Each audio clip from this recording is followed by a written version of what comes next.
Arestado ang isang tinatawag na security agent na naharap sa patong-patong na kaso ng pagnanakaw.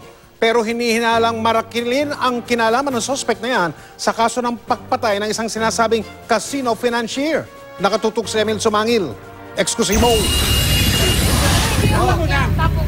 Naisagawa ng mabilisan ng pag-aresto dahil ang mga undercover police officer nagpanggap na mga sibilyang nagtatanong-tanong lamang ng direksyon sa lugar. Ang nabulagang suspect kinapkapan sa kapinusasan pero bigla siyang nagpumiglas at nagawang matanggal ang posas. Dito na siya pinagtulungan ng iba pang pulis.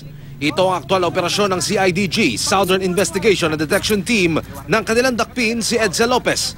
39 anyos, kilala rin sa pangalang Anselmo Belizar Tubong Abra. Isa umunong lisensyadong security agent at nagbabodyguard sa mga kilalang personalidad. Wanted sa patong-patong na kaso ng qualified theft. Papasok siya as security guard. And then, tinatakbo niya yung mga barel o kaya yung mga radyo, lahat ng mga issue sa kanya ng security. Pero ayon sa CIDG, hindi lang sa modus na ito sangkot ang suspect. Malaki raw ang nalalaman ni Lopez sa nananatiling unsolved ng kaso ng pagpatay sa sinasabing casino financier na si Joseph Ang. Hunyo noong nakaraang taon, natagpo ang patay at nakagapos sa loob ng kanyang SUV sa Parañaque City si Ang. Walang nakuhang malinaw na lead ang PNP sa pagsisiyasat sa pagkamatay ng biktimang negosyante.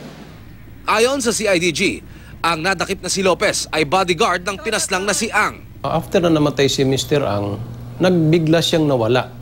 So ibig sabihin, nagtago na siya, hindi na natin malocate. So hindi siya nakunan ng kahit anong salaysay, particular doon sa pagkamatay ni Mr. Ang. Tumanggi namang magbigay ng anumang pahayag si Lopez sa mga ibinibintang sa kanya. Emil Sumangil, Nakalerto, 24.